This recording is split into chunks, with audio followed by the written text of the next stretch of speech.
All right, guys, welcome back to another episode of The Nerds Who Drink. I'm Steve. I'm Mark. And guys, this week we are joined by Dogfish Head Sequench Ale. We're trying out a new thing here. This is called Riverside. We're trying to give you guys a little bit of face-to-face recognition stuff from us. And we're also trying to branch out a little bit and eventually end up on YouTube. Again, that's the deal. So yeah, once the basement remodeling's done and the bar's back up and we're good to go, we're back in there. We're going to start doing tons of fun. All right, Mark, I guess without further ado, you want to give her a little cracksky? That's delicious.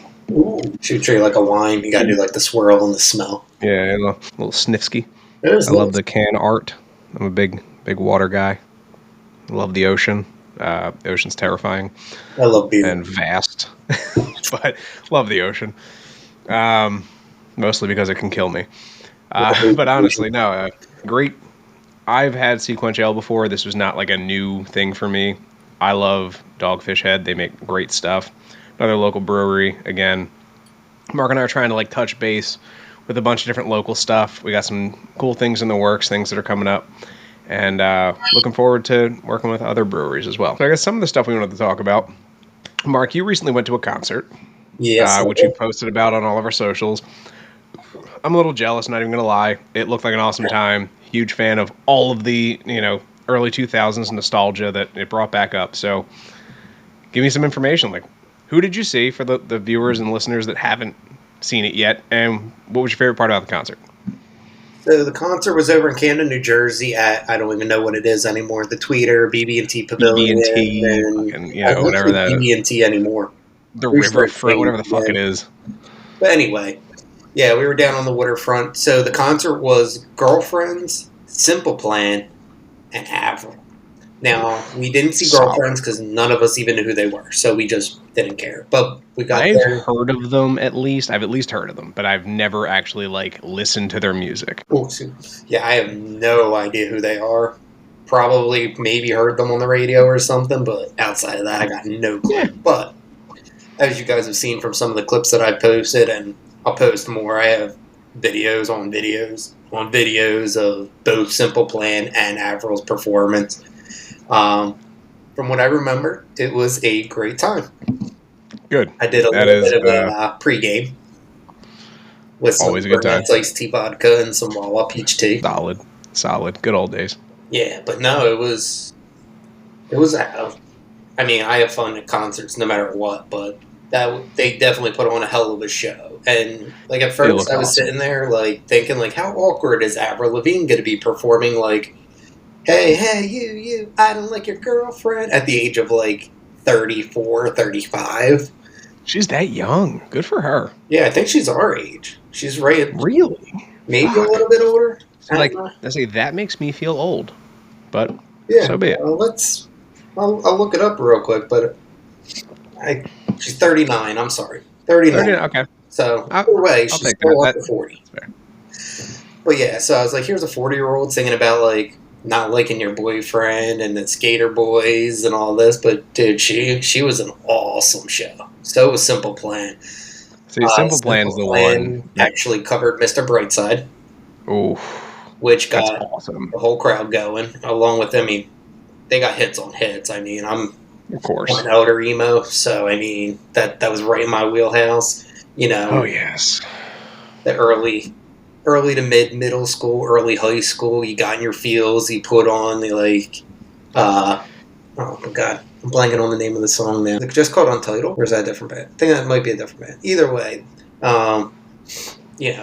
any majority of their songs were just for like people that were whatever. There's one point in the show where angsty teens. I have a question for you. Do you know what the deal is? I haven't done any looking into it, but what's the deal with Simple Plan and Scooby-Doo? Like, is there like a thing there, or because during one of their songs, a bunch of dancers came out dressed up as Scooby-Doo and were dancing all over the thing. I got a shirt actually with the Mystery Machine on it that says Simple Plan. Okay. I'm kind of jealous. My wife actually got a shirt. It says, "I'm just a kid," but then it looks like the kid's like scribbled out with like marker, and underneath it says adult, and on the back it says life is a nightmare. I mean, that is true. That's so I don't know about the Scooby Doo thing. I guess that might be like again, whenever Scooby Doo had its like revival in the early 2000s, maybe they did a thing with Simple Plan. Which either way, awesome, good for you. Uh, yeah, as far as like band T-shirts go, I picked one up that says "Work Sucks, I Know" from the Blink concert, and yeah, I didn't understand those words as much as I thought I would when I was a kid, and god damn it, work does suck. Dude, I remember So in yeah, like high school, like just jamming, I'd be like, "Work sucks, I know," and here I am like a unemployed 15-year-old at the yep, time, that's and now I'm just sitting there, and I wake up in the morning, and my life is a nightmare. yep, that is 110% the fucking truth. But speaking of elder emo stuff, that is a fantastic segue into I think one of my favorite things that I've seen come out. It actually is release date is September 6th, so by the time you guys see this, it will have been released. Um, I guess it'll be released yesterday, since technically you're going to see this on the 7th. Disney is pairing up with a bunch of bands. And when I say a bunch, I mean like a shit ton. So it is a new album from Disney called A Whole New Sound, where they have bands from, I want to say, our childhood. I'll call it our childhood, Going off the list of covering people, yeah. Disney songs from the movies of our childhood and today. Like New Found Glory, covering Part of Your World from Little Mermaid. Magnolia Park, covering one of my favorite songs ever, Eye to Eye, right here. A little bit of power line action from the Goofy movie. We have We the Kings covering Go the Distance from Hercules, like right there, Eye to Eye and Go the Distance. I'm sold because a huge Hercules fan, huge fan of Goofy movie. All of the other ones on here, I mean, like Can You Feel the Love Tonight? Solid classic. Colors of the Wind, Let It Go for anyone that was ever listening to Frozen. I know I have a young daughter. I think I know every word to Frozen ever. You'll Be in My Heart, Phil Collins classic. Are you fucking kidding me? Look, You've Got a Friend in Me. did you know that Phil Collins recorded every song for Tarzan in like 6 different languages for the movie? So when it released like internationally, it was still him singing it. Phil Collins is my fucking hero. I mean, that soundtrack Genesis, slaps. dude. That is, he did not have to go that hard. No, But honestly, dude, but thank you. oh, absolutely. Thank you, Phil Collins. Like, you know, I feel bad because, like, I remember when got the news that he was no longer going to be able to play the drums, and I was like, damn, like, we lost a good one. And Phil Collins really is like one of my favorite drummers of all time. Him, like Travis Barker, like top two for different reasons, obviously. But yeah, honestly, check out A Whole New Sound, Disney, and every artist that's on there.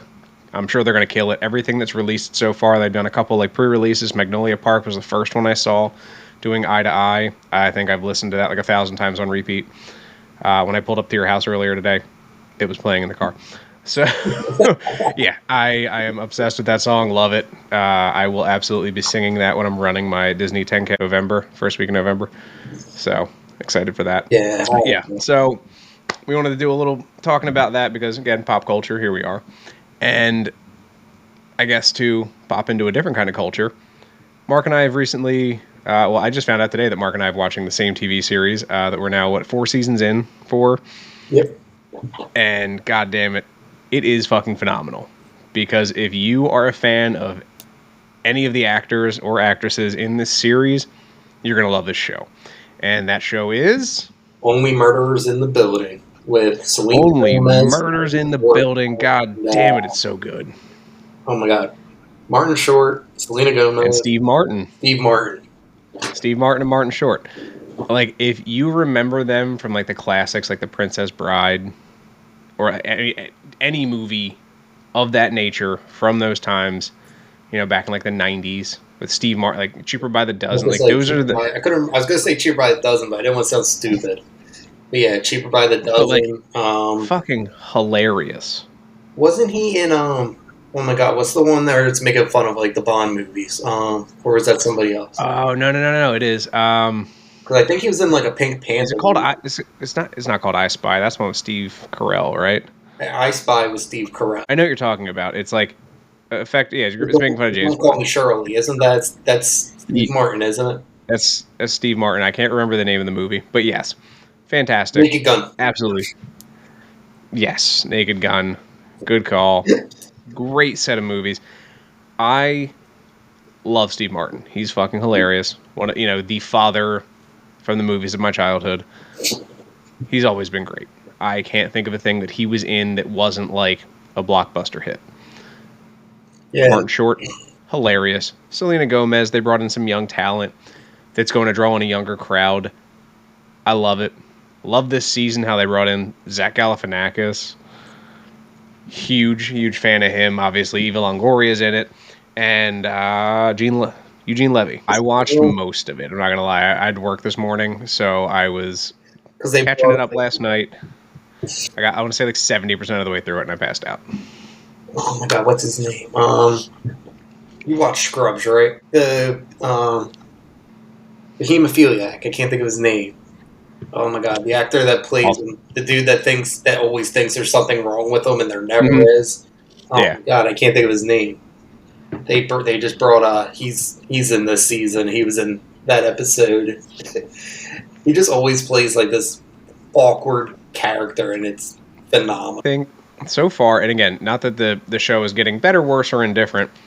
I still think season 1 is probably my favorite. The introductory series, or the introductory season of the series, it's awesome. Honestly, like I think it's hilarious. The scene with the cat in the freezer is still like if I tell someone about this show, I'm like, you gotta watch it. When you get to that episode, talk to me, because I remember laying in bed, tears rolling down my face, trying not to fucking piss myself laughing on that. Like, that was awesome. Dude, for me, it's like, I feel like for me, it's more just the deadpan kind of a comedy that it has with like Martin Short, because he plays like I understand that they're older actors, but they play being older people so well, and like so out of touch with like how society and works. Reality, yeah. Like, but yeah, I mean, yeah, they have some of the jokes they make are hysterical. The main cop's back. Yes. I am just such a fan of this series in itself. Like, I'll continue watching it as long as they want to keep making it. So, while I have a feeling we might be coming to a close here with the, like the movie deal they have going on in the series, I feel like they're like edging out. Like, this is going to either be their last season or maybe one after this. Yeah, I could see that. I mean, listen, and I hate to say it because it's a great show, but how many? It's just solving murders. Like, that's what it is. I want to call it what it is. Not that I don't love it. I could watch it forever, but I feel like it's going to eventually get repetitive.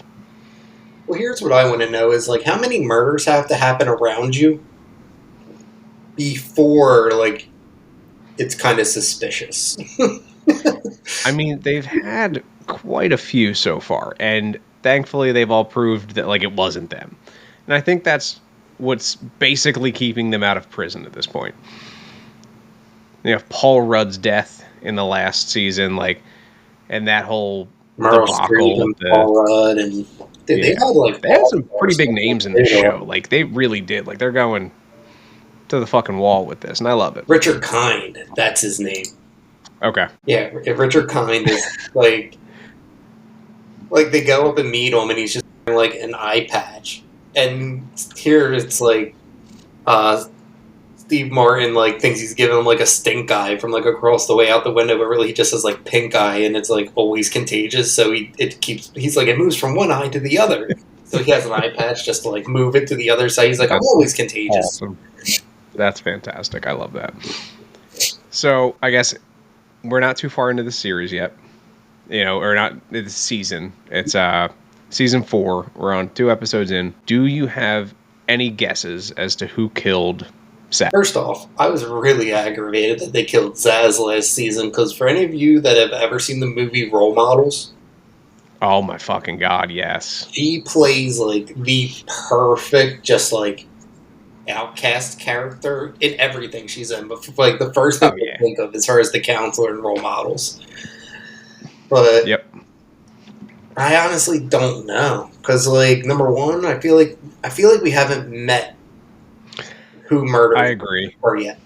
Because usually, from the way that it usually trends, you usually don't meet that person until like halfway through or so, or they're just like a quick like one-off, like they walk past them, they say like hi, and then that's it. Yeah.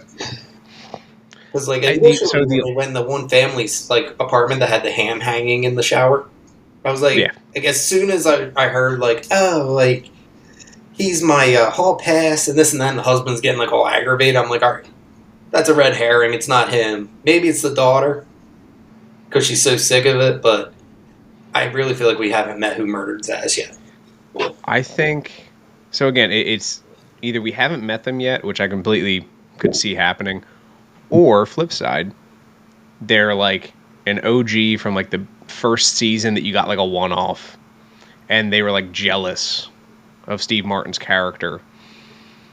And I just, again, we are aware as of right now that the intended target was supposed to be Steve Martin. At least that's what like they're leaning towards and leaning heavy into that. But The reason why I'm yeah, thinking that they haven't introduced him yet is because like when Selena and Martin Short are like going to like the West Tower, they see the mhm, sign that's like everybody in the building come to the meeting, then not let this movie happen. So I'm like, yeah, okay, whoever killed them probably killed him so that the movie wouldn't get filmed. But I'm like, okay, so we probably haven't met Eric. We haven't met Christmas all the time guy, yeah.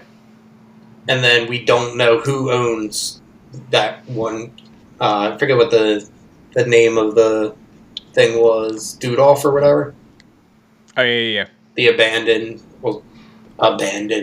looking apartment. But no, I mean, every season I've been happy with every season so far because like the second season, like was it Paul Rudd was in the second season and it was just kind of like really quick, and then they kind of dove into it in the third. I think he might have been like at the end of the second season, like maybe the last episode. I think again similar to like how they killed Zaz at the end of the last season, and then like this season they're really going to dive into it.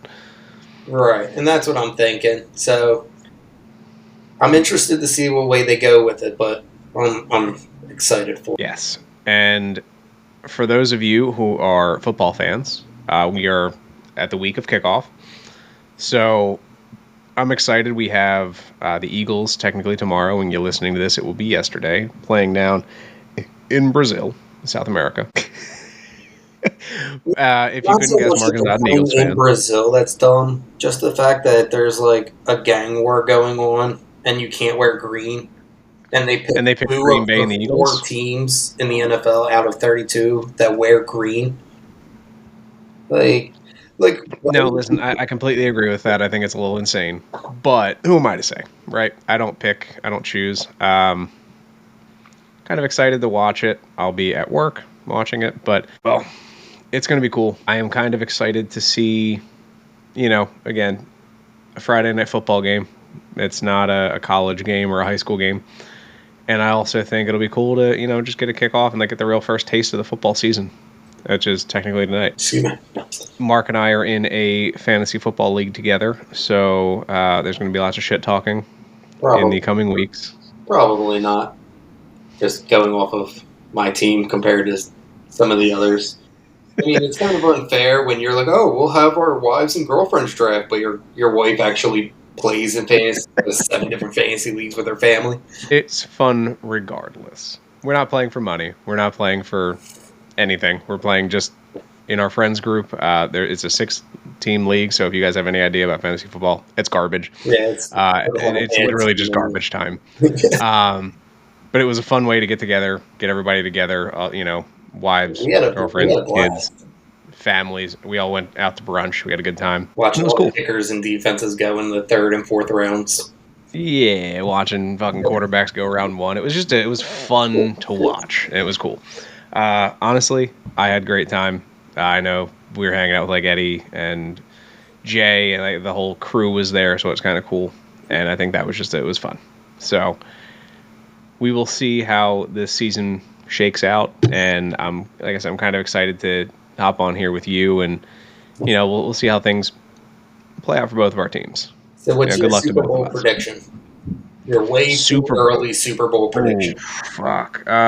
Way too early Super Bowl prediction. Just the teams and winning. Just the team. You don't have to do Okay. the score. Teams to end up in the Super Bowl are going to be. Give me 1 second. And yes, so we had to take a quick break there. But now that we're back, we were talking fantasy football. So very excited to see how things shake out. You wanted me to talk early Super Bowl prediction. Super Bowl prediction. Way too early Super Bowl prediction. All right. I'm going to hit you with an obvious one. I want to say San Francisco. I'm a huge fan of Christian McCaffrey. If he can stay healthy this year, they're going to do well. That's always a given. Well, him and Kittle. Kittle's always in. Yes. Yeah. So San Francisco, I'm trying to think of like Miami. And that's just because Tyreek Hill is just a powerhouse. And you think Tua could get them there? I don't know if I'm gonna be honest with you, I don't know if Tua can get them there, but I want to be, just like an underdog. But God damn it, if you've ever watched a fucking interview with their coach, that right there is going to get them into the Super Bowl. Mike McDaniel? Yeah. Mike McDaniels. Mike McDaniels. Hilarious, dude. Like, I watched him go from a shitty used car salesman to, like, the drug kingpin of Miami. And it is the greatest transformation in the world. Who do you think is winning, Niners or Dolphins? Oh, Niners are going to definitely take it. If it was those two, it's going to be the Niners. But, yeah, if it's the Niners and like any other team that could put up a real fight, maybe not. The Niners don't exactly edge everyone out. But yeah, so Niners, Miami, Niners are going to win it.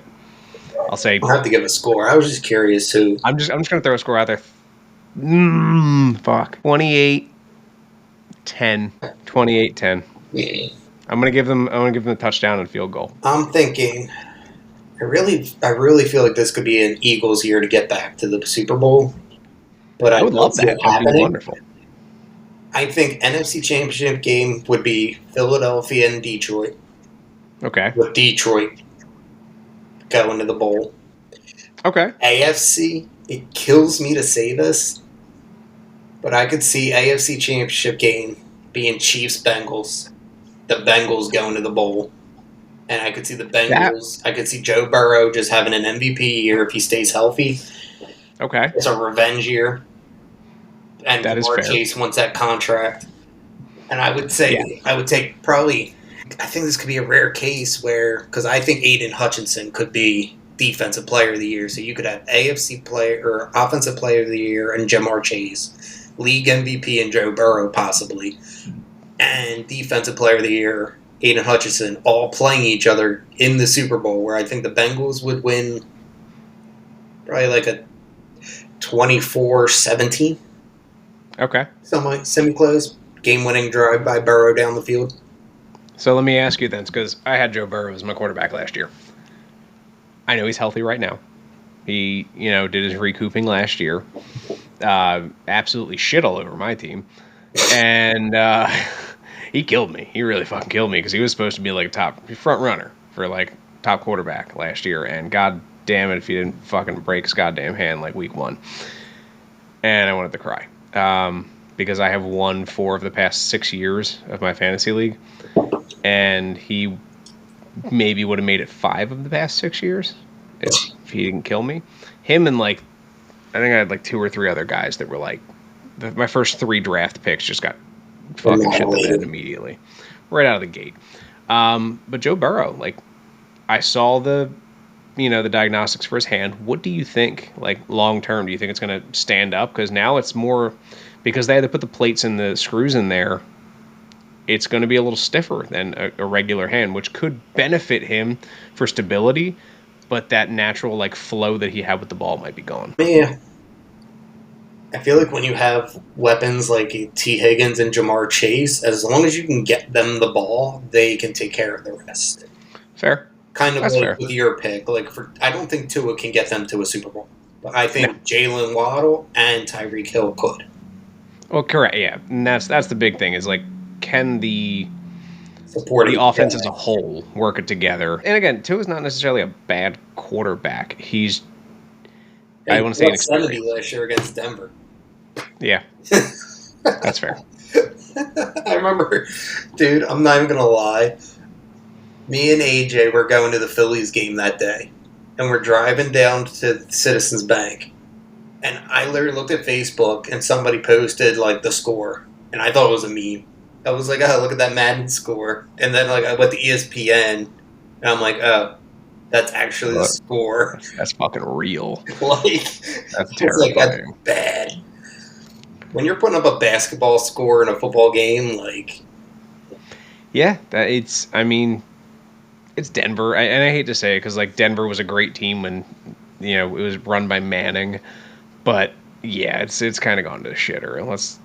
And I feel like a lot of teams have gone through that in the past, I don't know, 5-10 years. It's like every year it's just like, oh, it's not even the same team anymore. It's just a new team that sucks. Like, it's just garbage they're going through their rebuilding phase or whatever's going on. But yeah, shift gears a little bit. hit me. So, I sent you that thing the other night about the possibility of a live action Ninja Turtles: The Last Ronin. Yes, What, I would fucking what cry. is your opinion? Because I know you are currently reading that storyline, or you're I'm in the process of like reading through it. Yes, I would fucking love it. Now we're talking Michael Bay directed because that was like the picture that you sent me was the Michael Bay CGI Ninja Turtle. right. I'd be okay with it. I'd be okay with that. I need it to remain serious though, because like it is a very serious storyline. 3 of the 4 turtles are dead. 1 turtle picks up the mantle, and it There's all becomes their weapons, right? correct, utilizing all 4 sets of weapons.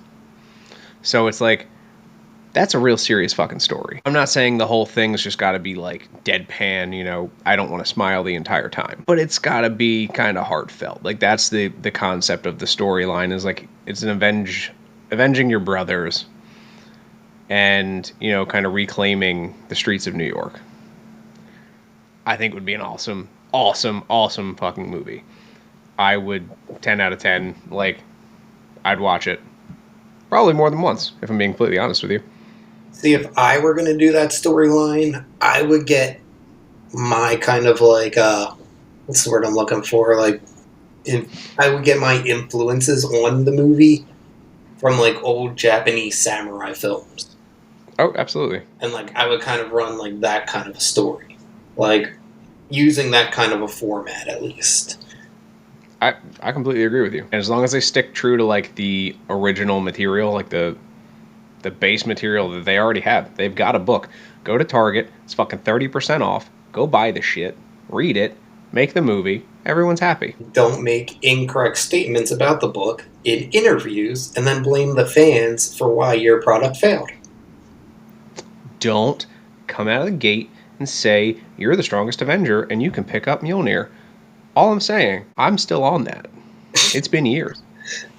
And if you looked at our all right, Brie Larson, don't talk shit. See, I was going a different direction. I was going the Acolyte. That's fair. See, I liked the Acolyte, and I said that. I said it. I put a fucking video up when it got canceled, and I said I liked it. So if you don't like me liking it, well, I don't care about you, and you're wrong.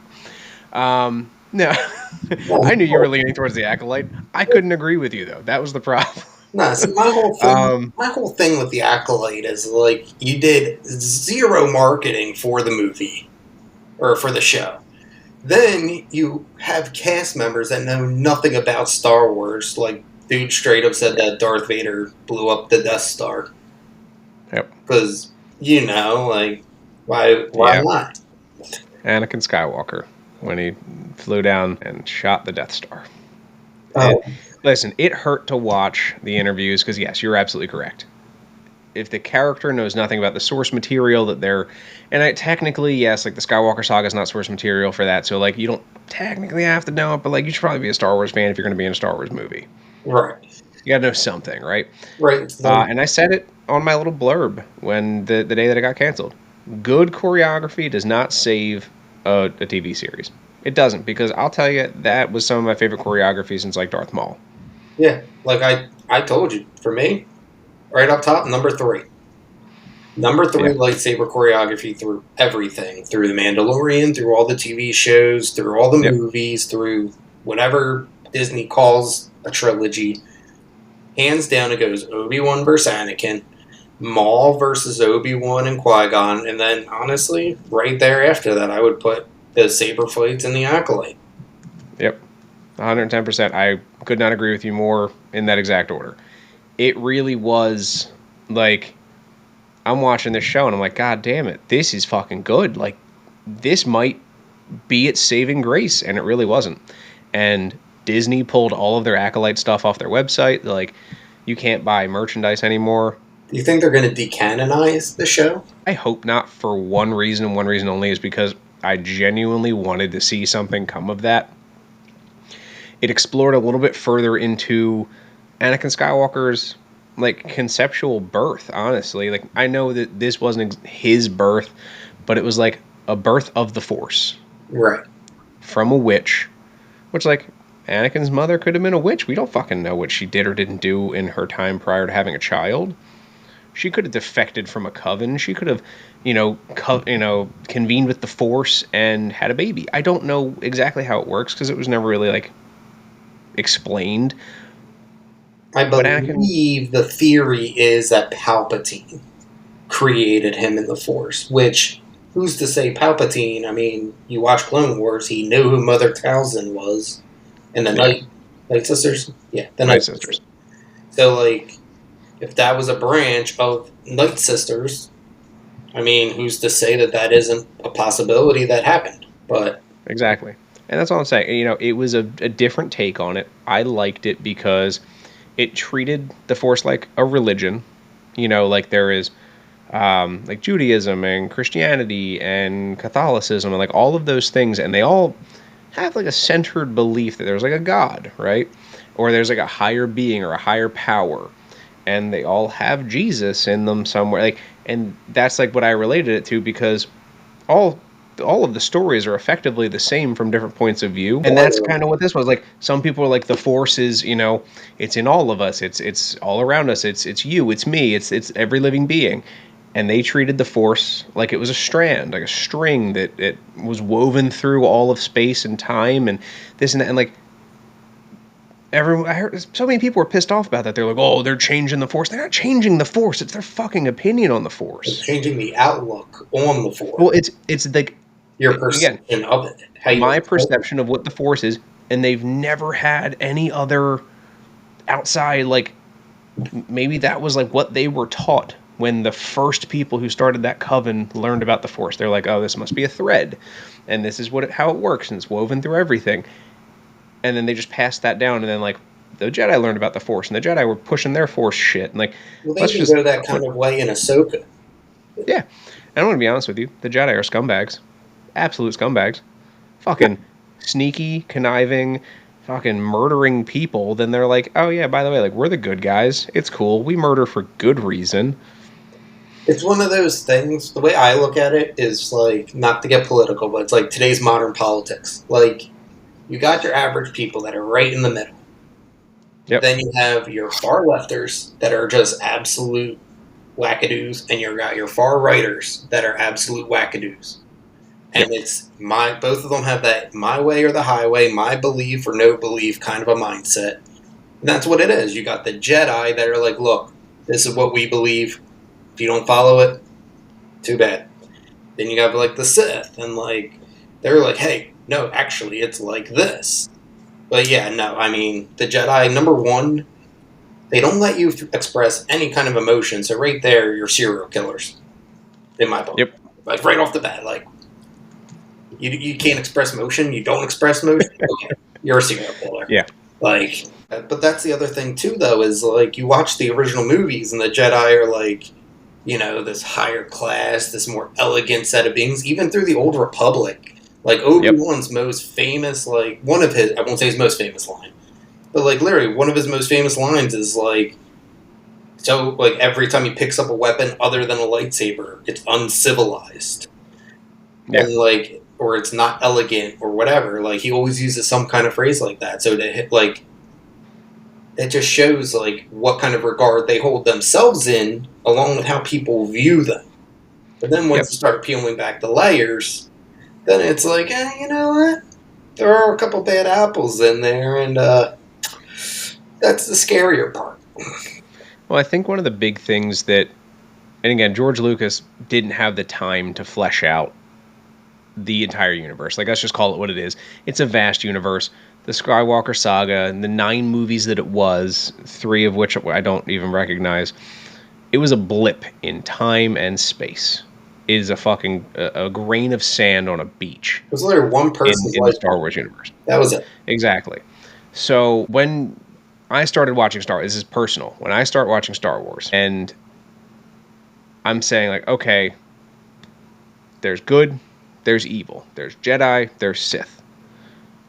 I don't even think that there are other Force users in the world, in the universe, right? Right. To me, it is just there are the Jedi, there are the Sith. The Jedi find kids, and they make kids into adult Jedi, and whether you're good or bad, you either leave the Jedi or stay with the Jedi. And if you leave, you become a Sith. There was no like gray area, you know, and obviously now there's like the gray Jedi. So for me, it's like, okay, you know, now we have gray Jedi, now we have witches, now we have other magic in the universe, and this and that, and like different viewpoints on it, and like that's kind of what's cool about it, because it's not linear, it's not black and white. There's so much more to it, and that's something that the Acolyte really dove into, wow, words, English, dove into, and it was one of those things that I'm like, God damn it, I wish I got more of that. So, yeah, I don't know. Take it or leave it. I liked the Acolyte for what it was. I didn't expect much of it, so I got exactly what I was looking for. Did you happen to see the news? I think it might have been me that shared it in our group chat, I forget, but apparently they're Marvel is moving on from Chris Hemsworth as Thor. I did not see that. I haven't seen That's a bold move. I think AJ sent it. But I also just read that Tom Hiddleston just signed on for Secret Wars and Doomsday to reprise his role as Loki. That I'm okay with. Sense if you're going to be using multiple timelines and all this. Like, literally, that's his thing now. Yep. Okay. Loki is the god of time at this point. God of stories. Yes. So, yeah, no, I'm cool with that. I didn't see anything about Thor and Chris Hemsworth, but again, it's just like I know it's a cash grab for like Robert Downey Jr. to come back as Doctor Doom. If they're going to do the infamous Iron Man storyline, so be it. Whatever, it's Tony Stark from a different timeline who's Doctor Doom. Like, cool, get it, got it. But like, I really hope Robert Downey Jr. pulls this off, because then that would open the door to like so much other stuff. But again, like, I don't want them to recast Iron Man as someone else. Well, no, you'll have I forget the actress's name, but it'll be Ironheart. I know she's in Wakanda forever, and she's supposed to be. And you got Iron Lad. Yeah, you have the kid from Iron Man 3 who will be Iron Lad, hopefully. That they're going the route that I predicted a couple years ago, where you take the original 6 and you start turning them into the bad guys. I'd be okay with that. Because then you can get like Worldbreaker Hulk storyline.